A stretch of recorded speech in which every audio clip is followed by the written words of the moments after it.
கர்த்தர் நல்லவர். இந்த நாளிலும் நாம் ஆதியாகமம் 28ஆம் அதிகாரத்தின் சில பகுதிகளை மன்னிக்கவும், ஆதியாகமம் 48ஆம் அதிகாரத்தின் சில பகுதிகளை நாம் தெரிந்து கொள்ளப் போகிறோம். சரி, முக்கியமாக சில நம்மை குறித்த சில பகுதிகள் இதில் வருது, அதை மட்டும் நம்ம பார்ப்போம்.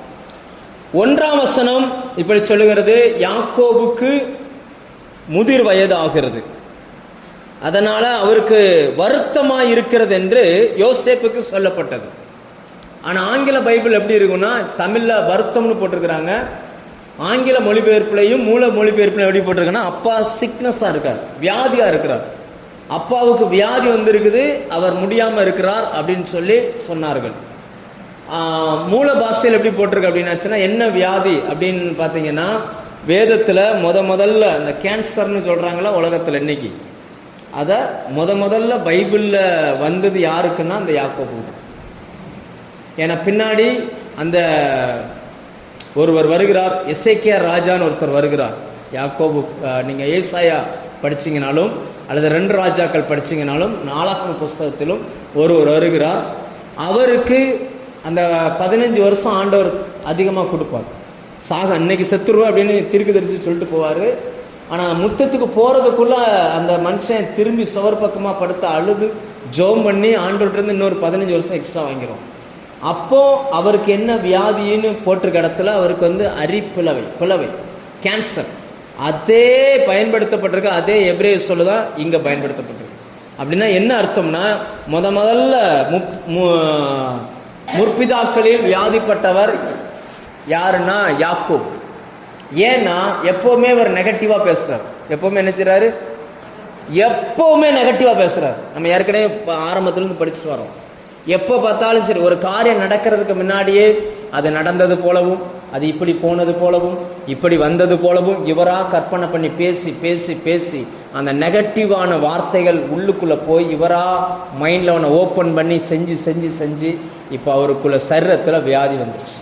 ரைட், அதுலேருந்து நான் ஒன்று புரிஞ்சுக்கோங்க, எப்போவுமே நெகட்டிவாக என்ன செய்யாதீங்க, பேசாதீங்க. ஏன்னா தேவன் நன்மைகளின் தேவனாக இருக்கிறார், அவரிடத்துல தீமை வாசமாக இருப்பதில்லை, அவர் நம்மை எப்போவுமே நன்மையினால் நிரப்புகிறவர். லேலுயா, இப்படிப்பட்ட ஒரு தேவனை விட்டுட்டு யாருமே என்ன செய்ய மாட்டாங்க. இப்படிப்பட்ட ஆண்டவரை விட்டுட்டு ஒருத்தன் வெளியில் போகிறான் அப்படின்னா ஒன்று அவனுக்கு மனநல சரியில்லைன்னு தான் அர்த்தம், இல்லையா? தேவனிடத்துல வந்துட்டு நல்லா புரிஞ்சுக்கோங்க, நம்ம இயேசுவிடம் வர்றதுக்கு முன்னாடி நம்ம எப்படி வேணாலும் வாழ்ந்துக்கிடலாம், தப்பு கிடையாது. ஏன்னா இயேசுவிட்ட அவர் யாருன்னு நமக்கு தெரியலை, மெய்யான வெளிச்சம் என்னன்னு நமக்கு தெரியலை. அதனால் நமக்கு எதெல்லாம் பார்க்குறோமோ அதெல்லாம் என்ன செய்வோம், கும்பிடுவோம். சிலர் சொல்லுவாங்க, இந்த கோயிலில் தேங்காய் உடைச்சா சரியாக போயிருப்பாங்க, நம்ம தேங்காய்லாம் வாங்கிட்டு போயிருக்கிறோம். இந்த கோயிலில் பூ போட்டால் சரியாக போயிருப்பாங்க, பூவெல்லாம் வாங்கிட்டு போயிருக்கிறோம். அந்த கோயிலில் போய் ஆடு வெட்டினா சரியாக போயிருப்பாங்க, நம்ம ஆடெல்லாம் வாங்கி வெட்டியிருக்கோம். இந்த கோயிலில் போய் மொட்டை எடுத்தால் சரியாக போயிருந்துருக்காங்க, அங்கெல்லாம் போய் மொட்டை அடிச்சிருக்கோம்.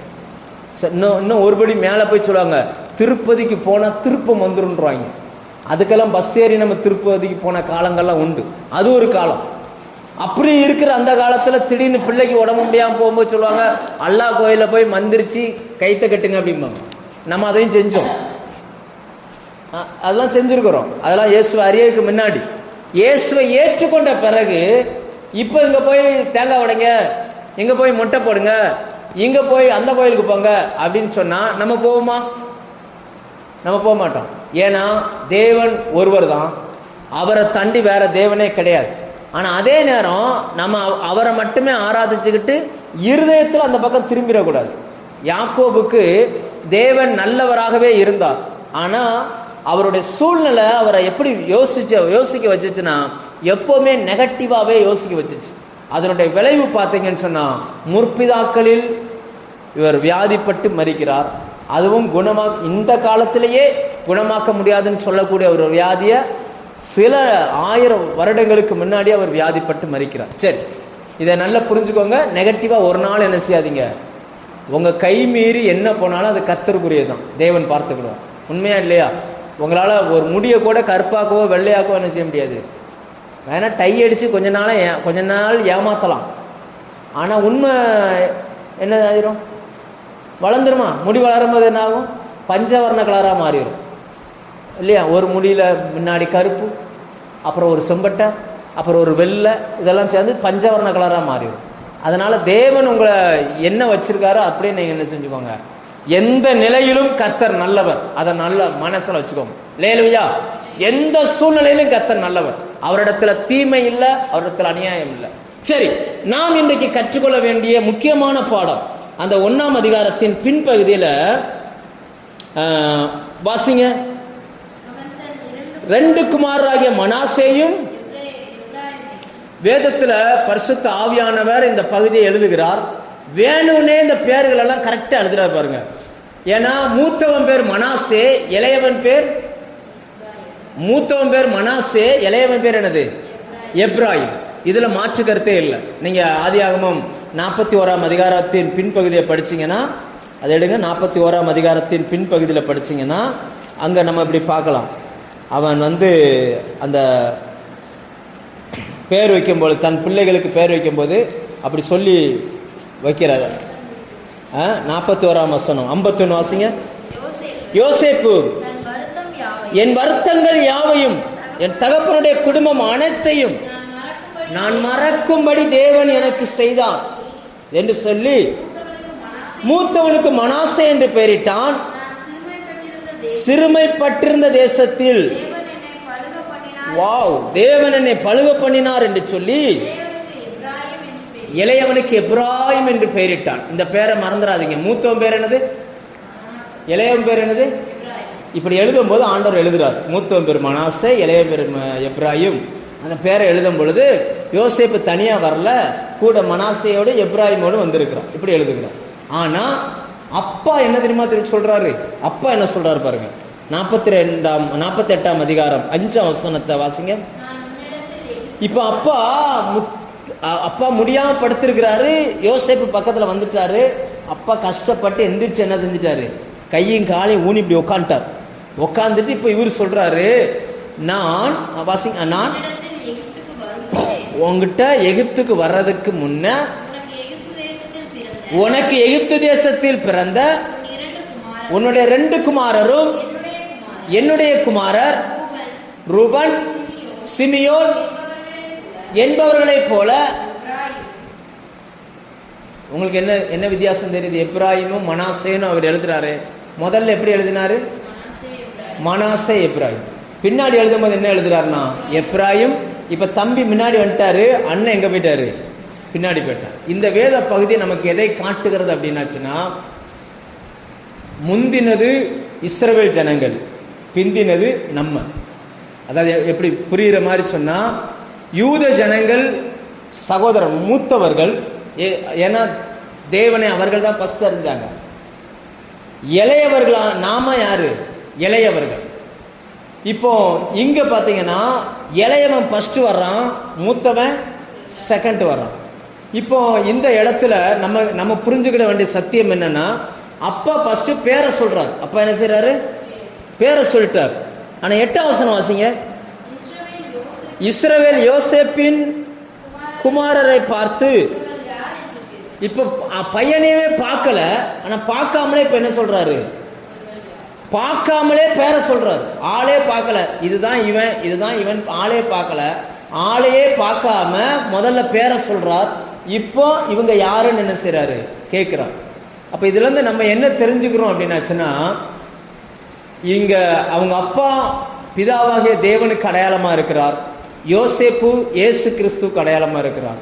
கல்வாரி சிலுவையில மொத்த மனுக்குலத்தையும் மீட்டு கொண்டு தேவனுக்கு முன்னாடி கொண்டு வந்து நம்ம நிப்பாட்டுகிறார். நீங்க கொலோசியர் 1ஆம் அதிகாரம் படிச்சீங்கன்னா இது தெரியும். 2 திறத்தாரையும் தமக்கு முன் அப்படின்னு வரும்.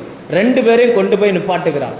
நிப்பாட்டதுக்கு முன்னாடி ஒன்னு புரிஞ்சுக்கோங்க, நம்மளாம் ரட்சிக்கப்படுறதுக்கு முன்னாடியே நம்முடைய பெயர்கள் அவருக்கு தெரியும். எத்தனை பேர் நான் சொல்றதை நம்புறீங்க? நான் ரட்சிக்கப்படுறதுக்கு முன்னாடியே என் பேர் அவருக்கு தெரியும்னு நம்புறீங்களா? எப்படி தெரியும் அப்படின்னா, இயேசு உங்களுக்காய் எனக்காய் ஜெபம் பண்ணுகிறார். இப்பவும் பண்ணுகிறார். நீங்க ஒத்துக்கிறீங்களா? இப்பவும் பண்ணுகிறார்.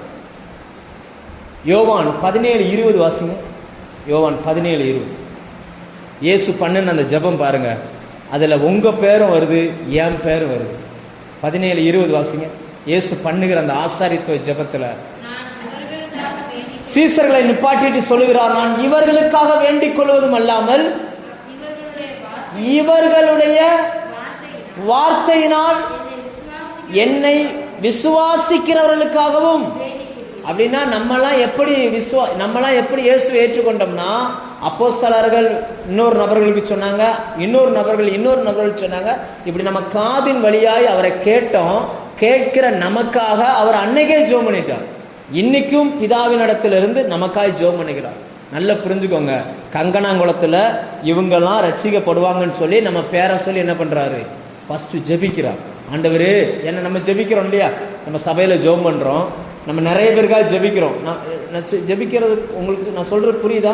இன்னைக்கு ரட்சிக்கப்படாத ஒருத்தருக்காக ஜெபிக்கிறோம். ஆண்டவரே இந்த மாரியம்மாவுக்காக ஜெபிக்கிறோம், ஆண்டவரே இவங்க ரட்சிக்கப்படணும். இந்த பத்திரகலைக்காக ஜெபிக்கிறவங்க ரட்சிக்கப்படணும். இந்த ராமலட்சுமிக்காக ஜெபிக்கிறவங்க நம்ம இங்க ஜெபிக்கிறோம். நம்ம ஜெபிக்கிற இந்த ஜெபம் பரலோகத்துக்கு போகும்போது அங்க இயேசுவும் இதே ஜெபத்தை என்ன பண்றாரு, நமக்காக பேசுகிறார்.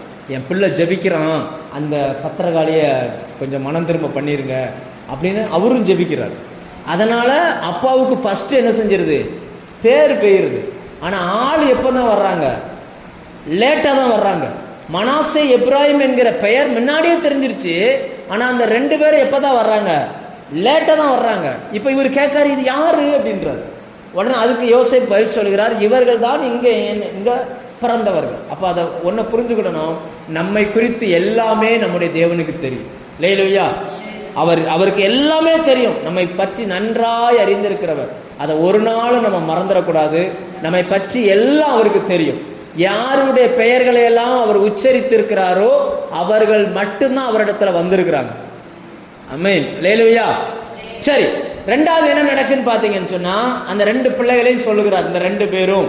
ஆனா அவர் சொல்லும் போது என்ன சொல்றாரு பாருங்க. யோசேப்பு சொல்லும் போது என்ன சொல்லுகிறார், 9ஆம் வசனம். முதிர் வயதினால், நான் உங்களுக்கு புரியுதுக்காக சொல்லிடுறேன், ஏன்னா டைம் ஆயிடுச்சு இல்லையா. அங்க பாருங்க, அப்பாவுக்கு இப்ப கண்ணு என்ன செய்யுது, வயசாயிருந்தனால சரியா தெரியல, மங்களா தெரியுது. யோசேப்பு என்ன நினைக்கிறார் அப்படின்னா, இப்ப 2 பேரையும் கூட்டு வந்து இந்த 2 பசங்களும் போய் யோசேப்பின் அந்த யாக்கோபினுடைய மடியில உட்காந்துக்கிட்டாங்க. 2 சின்ன நண்டுகள், 2 பொடி நண்டுகள் போய் உட்காந்துக்கிடுச்சு. உடனே இவருக்கு சந்தோஷத்துல சொல்றாரு, உன்னே பாப்பனே நான் நினைக்கல, உன் சந்ததியை நான் பார்த்துட்டேன் அப்படின்னு இவர் சந்தோஷப்பட்டுட்டு இவர் சொல்றாரு, என் சொத்து பிரிக்கும் போது நீங்க 12 பேர் இருக்கிறீங்கல்ல, 12ஆ பிரிக்க கூடாது, 14ஆ பிரிக்கணும். ஏன்னா இந்த 2 பேத்துக்கும் என்னுடைய சொத்து கொடுக்கணும். யாருடைய சொத்து கொடுக்கணுமா? அப்பாவுடைய சொத்து. யாருடைய சொத்து? தகப்பனாகிய யாக்கோபனுடைய சொத்து. இதுக்கப்புறம் பிறக்கிற உன் பிள்ளைக்கு நீ உன் சொத்தை என்ன வேணாலும் என்ன செஞ்சுக்கோ, சகோதரர்களுக்கு கொடுக்கறது போல கொடுத்துக்கிடலாம். நான் சொல்ல புரியுதா? இப்ப 12 ஊர் இருக்கு அப்படின்னா, ஒரு 14 ஊர் இருக்குது. ஆனா 12 பிள்ளைங்க. இந்த 2 பேரும் சேர்த்தா மொத்தம் எத்தனை ஆயிடுச்சு? 14. ஒரு ஆளுக்கு ஒரு ஊர் கொடுத்துருவாங்க. ஆனா யோசேப்புக்கு ஒரே ஒரு ஊர். இப்ப யோசேப்புக்கு இதுக்கப்புறம் ஒரு 10 பிள்ளை பிறக்குன்னா அந்த ஒரு ஊரை 10 பாகமா பிரிச்சு என்ன செஞ்சுக்கணும், கொடுத்துக்கிடணும். ஆனா அங்கிருந்து என்ன செய்யக்கூடாது, வாங்கக்கூடாது. இதை நல்லா புரிஞ்சுக்கோங்க. இப்ப இந்த 2 பேருக்குமான சொத்தை கொடுக்கணும். அப்போ உடனே யோசேப்பு என்ன பண்றாரு பாருங்க. அப்படி இஸ்ரவேலை பொறுத்த வரைக்கும் ஒரு ஆளுடைய சொத்து இன்னொரு ஆளுக்கு கொடுக்கணும் அப்படின்னாச்சுன்னா அவங்கள தத்தெடுக்கணும். என்ன செய்யணும்? அவங்கள அதாவது நான் சொல்றது புரியுதா? ஒரு பிள்ளை, 2 பிள்ளை இருக்குது. ஆனா அந்த அப்பா தன் சொத்தை இன்னொரு ஆளுக்கும் கொடுக்கணும் அப்படின்னா சும்மா வர்ற போற ஆளுக்கெல்லாம் என்ன செய்ய முடியாது, கொடுக்க முடியாது. இன்னொரு ஆளை தத்தெடுத்தா ஏற்கனவே 2 பிள்ளை, இந்த பிள்ளையும் சேர்த்து என்னாச்சு 3 பிள்ளை. சொத்தை பங்கு வைக்கும் போது என்ன செஞ்சிருவாங்க, சமமா பங்கு வைக்கணும். இப்ப இவர் என்ன பண்றாருன்னா, அவங்க 2 பேரையும் அப்பா கிட்ட கொண்டு போய் நிப்பாட்டுறாரு. அப்பாவுக்கு பார்வை குறைஞ்சு போச்சுல, நான் இந்த பக்கம் நிக்கிறேன், உங்களுடைய இடது பக்கம் எது? உங்களுடைய இடது பக்கம் லெப்ட் ஹேண்ட் இந்த பக்கம். ஆனா என்னுடைய இடது பக்கம் எது? இந்த பக்கம். ரைட்டா? உங்களுடைய வலது பக்கம், என்னுடைய இடது பக்கம். இப்ப நான் நிக்கிற இடத்துல யாக்கோபு நிக்கிறார், நீங்க இருக்கிற இடத்துல யோசேப்பு இருக்கிறார். அவர் என்ன பண்றாருன்னா, தன் பிள்ளைகளை கொண்டு வந்து, மனாசே மூத்தவன்ல அவனை கொண்டு வந்து என்னுடைய வலது கைக்கு நேரா உங்க இடது பக்கத்தில் நிப்பாட்டிட்டார். எப்ராஹிம் இளையவன், அவனை கொண்டு வந்து என் இடது கைக்கு நேரா உங்க வலது பக்கத்தில் நிப்பாட்டிட்டார். இப்ப என்ன சொல்றாருன்னா, அப்பா நீங்க கையை தூக்கி இவங்க மேல என்ன செஞ்சிருங்க, இப்படி வச்சு பிளஸ் பண்ணிருங்க. ஏன்னா உங்க 12 பேர்ல இந்த 2 பேரும் சேர்த்து 14 பேர் சொல்லிட்டீங்கல்ல. தொட்டாச்சுன்னா என்ன அர்த்தம்னா உங்களை தத்தெடுத்தாச்சுன்னு அர்த்தம். நீங்க பிளஸ் பண்ணிருங்க, தொட்டு பிளஸ் பண்ணிருங்க. நீங்க பைபிளை படிச்சு பாருங்க. மற்ற எல்லாரும் ஆசீர்வதிக்கும் போது பிள்ளை தொட்டு ஆசீர்வதிக்க மாட்டாங்க. யார் யாரெல்லாம் தொட்டு ஆசீர்வதிக்கப்படுகிறார்களோ அவர்கள் எல்லாம் தத்தெடுக்கப்படுகிறதற்காய் அர்த்தம். இப்ப இப்படி பிளஸ் பண்ண சொல்லி நிப்பாட்டிட்டார். ஆனா பைபிள் என்ன தெரியுமா சொல்லுது? அப்படி நிப்பாட்டின உடனே அவர் என்ன பண்றாரு பாருங்க, வாசிங்க 14வது வசனம். இப்ப அப்பொழுது இஸ்ரவேல், இங்க யாக்கோபுன்ற பெயர் வரல, இஸ்ரவேல் தேவனுடைய பிரபு. இஸ்ரவேல் என்னவா? மனதார மனசார என்ன பண்ணிட்டாராம்? தன்னுடைய வலது கையை நீட்டி. இப்ப வலது கைக்கு நேரா யார் இருக்கிறா? வலது கைக்கு நேரா மனாசே, இடது கைக்கு நேரா எப்ராய். இப்போ இஸ்ரவேல் என்ன பண்ணிட்டாராம்? கையை எப்படி வச்சுட்டாருன்னா, இப்படி வைக்கிறதுக்கு பதிலா இந்த கையை தூக்கி என்ன பண்ணிட்டாரு? இங்க வச்சாரு. இந்த கையை தூக்கி இங்க வச்சாரு. ரைட்டா? நான் அப்படித்தானே பைபிள் போடுது. பைபிள் என்ன சொல்றது பாரு, வலது கையை நீட்டி இளையவனாகிய எப்ராயிமினுடைய சிரசிலும் மனாசே மூத்தவனாய் இருந்தும் தன்னுடைய இடது கையை மனாசேயினுடைய சிரசிலும் வைத்தான். இது உங்களுக்கு எதை காட்டுகிறது? எதை காட்டுகிறது சொல்லுங்க? இந்த அடையாளம் எதை காட்டுகிறது? சிலுவை. அப்ப இந்த இடத்துல ஆண்டவர் ஆவியானவர் நம்ம கற்றுக் கொடுக்க வேண்டிய ரகசியம் என்னன்னா, பிதாவினுடைய ஆசீர்வாதம் உனக்கு வேணும் அப்படின்னா எங்க இருந்து தான் அது கிடைக்கும்னா, சிலுவையில் இருந்து தான் என்ன செய்யும்? கிடைக்கும். அந்த சிலுவையின் மூலம்தான் தகப்பனுடைய ஆசீர்வாதத்தை நம்மால என்ன செய்ய முடியும்? பெற்றுக்கொள்ள முடியும். மற்றவர்கள் அதற்கு பிறகு பிறக்கிற பிள்ளைகளுக்கெல்லாம் இந்த ஆசீர்வாதம் என்ன செய்யாது? கிடைக்காது. நல்லா புரிஞ்சுக்கோங்க. அப்ப 2 பேரும் மனசரிய கொண்டு போய் வச்சுட்டார். வச்சு அதுல பைபிள் சொல்லுகிறது, இவ்விதமாய் இளையவன் எப்ராயும் மூத்தவனானான். அந்த வசனம் என்ன சொல்லுகிறது? மனதறிய வச்சு கைகளை வைத்தான். கீழே வைங்க. இப்ப வாசிச்ச வசனம் மனமறிய, அதை வாசிங்க.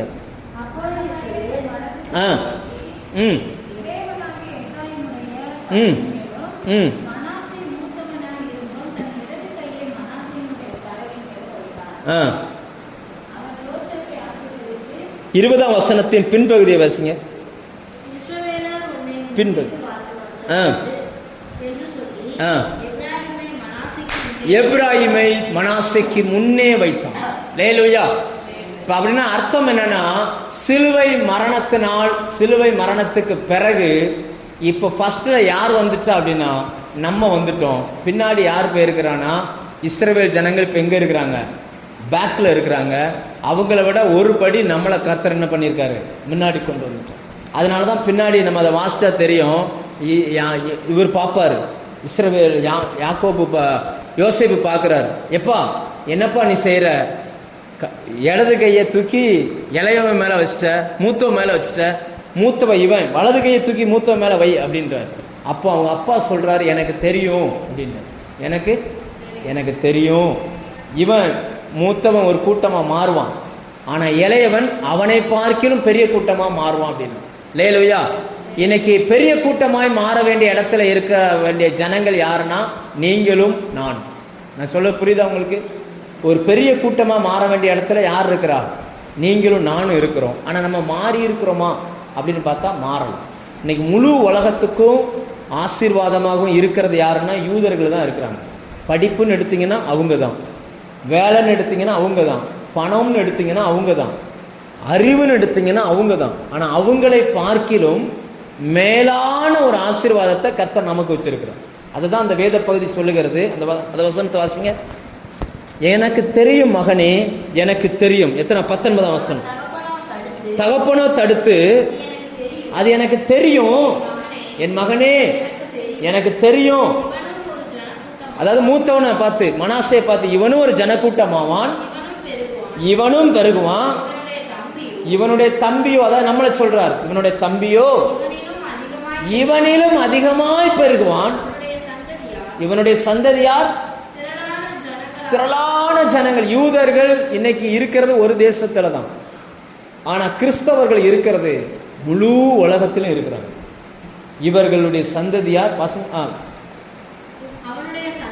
அவனுடைய சந்ததியார் திரளான ஜனங்கள் ஆவார்கள் என்றார். இப்படி சொல்லி எப்ராயிமை மனாசேக்கு முன்பாக வைத்தார். லேலுயா, இன்னைக்கு நம்ம பெருகணும்னு வேதம் ஆதி முதல் சொல்லுகிறது. ஆதி முதல் நீங்களும் நானும் பெருகணும்னு சொல்லுது. ஆனா அந்த பெருக்கம் எதன் அடிப்படையில் கொடுக்கப்படுகிறதுனா சிலுவையின் அடிப்படையில். எதன் அடிப்படையில் கொடுக்கப்படுகிறது? என்னை எப்படி வச்சு பிளஸ் பண்ணார்? அந்த கையை என்ன செஞ்சாரு?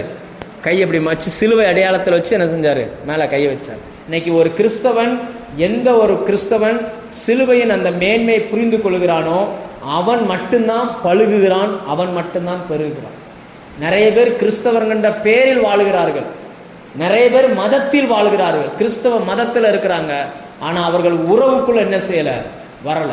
இந்த வேத பகுதி நமக்கு எதை காட்டுகிறதுனா, சிலுவையில் இயேசு நம்மை பெற்றெடுத்தார், பிதாவாகிய தேவன் நம்மை தத்து எடுத்தார். நம்ம எப்படி எடுத்தாரு? நம்மை தத்து எடுத்தார். அதனால தான் வசனம் சொல்லுகிறது, அவருடைய ஒரே பேரான குமாரன் என்று பாராமல் அவரையே கொடுத்தவர் அவரோடு கூட மற்ற எல்லாவற்றையும் நமக்கு அருளாதிருப்பது எப்படி? லேலுயா. சாலமோனுக்கு ஞானத்தை கொடுத்தார். சாலமோனுக்கு என்ன கொடுத்தாரு? ஞானம். ஒரு மனுஷனும் சாலமோனை போல அதுக்கு முன்னாடியும் கிடையாது, அதுக்கு பின்னாடியும் கிடையாது. ஆனா நமக்கு ஆண்டவர் எதை கொடுத்தார் தெரியுமா? வாசிங்க 1 கொரிந்தியர் 1 லாஸ்ட் வசனம் வாசிங்க. 1 கொரிந்தியர் 1 லாஸ்ட். அவரே தேவனால் நமக்கு, இயேசுவே தேவனால் நமக்கு ஞானமும் நீதியும் பரிசுத்தமும். அவருக்கு ஞானத்தை கொடுத்தார், நமக்குள்ள ஞானமாகவே வந்துட்டார். ரைட்டா? அவருக்கு எப்படி வச்சுக்கிட்டோம்? நீங்க இப்போ ஒரு ஆளுக்கு கொடுக்குறீங்கன்னா உங்ககிட்ட இருக்கிறதுல எடுத்து கொடுப்பீங்க, அப்படித்தானே? கொடுக்குறீங்கன்னு என்ன செய்வீங்க? இப்போ ட்ரெஸ் கொடுக்குறோம், நம்மகிட்ட இருக்கிற எல்லாத்தையும் கொடுக்க மாட்டோம், ஆனா இருக்கிறதுல கொஞ்சத்தை என்ன செய்யறோம்? கொடுக்குறோம். சாலமோனுக்கு தன்னுடைய ஞானத்தை கொடுத்தார், ஆனா உங்களுக்குள்ளும் எனக்குள்ளும் ஞானமாகவே அவர் வந்து விட்டார். லேலுயா. இந்த வெளிச்சமெல்லாம் உங்களுக்கு கிடைச்சிச்சுன்னா நம்ம லைஃபே மாறி. லேலுயா. இன்னைக்கு நம்ம பார்வைதான். நீங்க ஆண்டவர்கிட்ட கேளுங்க, ஜெபம் பண்ணுங்க, உபவாசம் இருங்க, மன்றாடுங்க, உருளுங்க, பிறளுங்க. என் கண்ணை திறந்துருங்க ஆண்டவரே, ஜெபம் பண்ணுங்க. சிலுவையின் வழிதான் நமக்கு ஆசீர்வாதத்தின் வழி. சிலுவையை நீங்க சரியா படிக்கல அப்படின்னாச்சுன்னா இந்த பூமியில நம்ம ஆசீர்வாதத்தை அனுபவிக்கவே முடியாது. அதை புரிந்தவர்கள் வாழ்வார்கள், வாழ்ந்து கொண்டே இருப்பார்கள். புரியாதவர்கள் பார்ப்பார்கள், பார்த்து கொண்டே இருப்பார்கள். லேலுயா. நீங்க பார்க்க போறீங்களா, வாழ போறீங்களா? சொல்லுங்க. நீங்க பார்க்கணும்னு ஆசைப்படுறீங்களா, வாழணும்னு ஆசைப்படுறீங்களா? நம்ம அதுல வாழணும். சிலுவை நன்றாய் படியுங்க. சிலுவையில தான் எனக்கு எல்லாமே. ஏனென்றால் தேவனுடைய ஆசீர்வாதம், இந்த உலக மனுஷனுடைய ஆசீர்வாதம் அல்ல, தேவனுடைய ஆசீர்வாதம் ஒரு மனுஷனுக்கு வேணும் அப்படின்னாச்சுன்னா சிலுவையின் வடிவில் தான் அந்த மனுஷனுக்கு கொடுக்கப்படுகிறது. நன்றாய் புரிந்து கொள்ளுங்க. உங்களுடைய உரிமை என்னவென்பது உங்களுக்கு தெரியாத வரைக்கும் நம்ம கஷ்டப்படுவோம். நான் சொல்ல புரியுதா? நமக்கு என்ன இருக்குன்னு தெரியாத வரைக்கும் நம்ம கஷ்டப்படுவோம். அது தெரிஞ்சிருச்சுன்னா நம்ம கஷ்டப்பட வேண்டிய அவசியமே இல்லை. கர்த்தர் இந்த வேத பகுதியிலிருந்து இந்த வெளிப்பாடுகளை கர்த்தர் உங்களுக்கு தருவாராக. அதுக்கு பிறகு கடைசியை சொல்லுகிறார், நான் தனியா எமோரியருடைய நாட்டை யுத்தம் பண்ணி பிடிச்சேன், உனக்கு அதை நான் எக்ஸ்ட்ரா தர்றேன் அப்படின்னு என்ன செய்யறாரு? யோசேப்புக்கு எக்ஸ்ட்ரா கொடுக்கிறார். அடுத்த அதிகாரம் நம்ம நாளைக்கு படிப்போம். யோசேப் அந்த யாக்கோபியனுடைய அந்த தீர்க்க தரிசனங்கள் வரும். என்னென்ன கோத்திரத்துக்கு என்னென்ன அடையாளங்கள் அற்புதங்கள் செய்யப்படுகிறது நம்ம நாளைக்கு அதில் பார்ப்போம். அதில் நிறைய இயேசுவை பற்றின சம்பவங்கள் இருக்குது. நல்லா புரிஞ்சுக்கோங்க. பழைய ஏற்பாடு நிறைய பேருக்கு புரியாது, நிறைய பேருக்கு என்ன செய்யாது? ஆமாம், அவங்க புரிகிற மாதிரி அவங்க படிச்சுக்கிடுவாங்க. ஆனால் சிலுவையை குறித்த வெளிப்பாடுகளை பழைய ஏற்பாடுலேருந்து நீங்கள் எடுக்கணும். அப்படி எடுத்தால் மட்டும்தான் உங்களுக்கு ஆசீர்வாதம். இல்லைன்னா வெறும் நியூஸ் பேப்பர் படிக்கிற மாதிரி என்ன செஞ்சுக்கிட்டு இருப்போம், நம்ம படிச்சுட்டு போயிட்டே இருக்கோம். ஒன்றை புரிந்து கொள்ளுங்கள், உங்கள் மேலேயும் என் மேலேயும் பிதாவினுடைய கரம் இருக்குது. யோசேப்புக்கு என்ன கொடுக்கப்பட்டதோ அதே ஆசீர்வாதம் கர்த்தர் நம்ம கொடுத்துருக்கு. பவுல் அதை பின்னாடி எழுதுவார், என் தேவன் தம்முடைய மகிமையின் ஐஸ்வர்யத்தின்படி உங்கள் குறைவுகளை எல்லாம் கிறிஸ்து இயேசுவின் மகிமையிலே நிறைவாக்குவார். லேலுயா. சிலுவையின் அந்த ஆசீர்வாதத்தை நாம் பெற்றுக்கொள்வோம். கர்த்தர் உங்களுக்கு கண்களை திறப்பார். உங்களுக்கு புரியலனாலும் பரவாயில்ல, வீட்டில் போய் இதை நான் யூடியூப்பில் போடுறேன், மறுபடி கேளுங்க. ஏன்னா சிலருக்கெல்லாம் ஒரு விஷயத்தை 5 தடவை சொல்லணும். சில பிள்ளைங்க படிக்கும்போது பார்த்துருக்கீங்களா? சில பிள்ளைங்க படிக்கும்போது பார்க்கணும். முகமது கஜினி 18 முறை படையெடுத்தார், இதை படிப்பாங்க. முகமது கஜினி 15 முறை படையெடுத்தார். இப்படி படிச்சிருக்கீங்களா? இப்படி கேட்டிருக்கீங்களா? கேட்டது இல்லையா? சிலருக்கு அப்படி படிச்சாதான் புரியும். சிலருக்கு பார்த்தீங்கன்னா யாருமே இருக்க மாட்டாங்க. இவன் பாட்டுக்கு இவன் பேசுறதுல கூரை பிச்சுட்டு போன மாதிரி இருக்கும். அவன் பாட்டு சத்தமா பேசும், முகமது கஜினி 15 முறை படையெடுத்தார் அப்படிமா. சிலர் படிக்கிறதே தெரியாது. இவன் படிக்கிறானா, விளையாடுறானா, தூங்குறானே தெரியாது. மனிதனுடைய இருதயம் வேறு வேறு சூழ்நிலைகள் உள்ளது. உங்களுக்கு எப்படி புரியுமோ அப்படி நீங்கள் புரிந்து கொள்ளுங்க. ஆனா ஒன்னு நல்லா புரிஞ்சுக்கோங்க, சிலுவையை குறித்து படிக்கலைன்னா நீங்க ஆசீர்வாதத்தை வாங்கவே முடியாது. எத்தனை பேர் உங்களுக்காக ஜெபம் பண்ணாலும் சரி, நீங்க தலைகீழ நின்று தண்ணி குடிச்சாலும் சரி, சான்ஸே இல்லை. வேதம் இதை தெளிவாய் சொல்லுகிறது. இயேசு பிறக்கிறதுக்கு முன்னாடி சுமார் 3000 வருடங்களுக்கு முன்னாடி வாழ்ந்த சம்பவம் இது. அப்பவே சிலுவை குறித்த வெளிப்பாடுகள் தெளிவாய் எழுதி வைக்கப்பட்டிருக்கிறது. சிலுவையின் வடிவாய் பின்னாடி வந்த அந்த சகோதரர்களாகிய நம்ம பிதாவினுடைய ஆசீர்வாதத்தில் ஃபர்ஸ்ட் கிளாஸ் ஆசீர்வாதத்தை வாங்கி அனுபவிக்க முடியும். லேலுயா, நான் சொல்ல புரியுதா? இது நிறைய பைபிளில் பார்க்கலாம். நமக்கு டைம் இல்லை, நம்ம முடிப்போம். நாளைக்கு மீதி பார்ப்போம். ஜெபம் பண்ணுங்க, கண்களை மூடுங்க.